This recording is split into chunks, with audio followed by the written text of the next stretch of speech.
Louis from Victor Industries Limited. The video is to show how to solve the noise problem.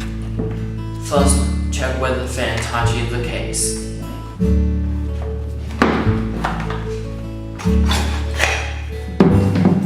Second, check whether the fan touches this wire. Third, check whether the fan touches the aluminum case of the circuit board.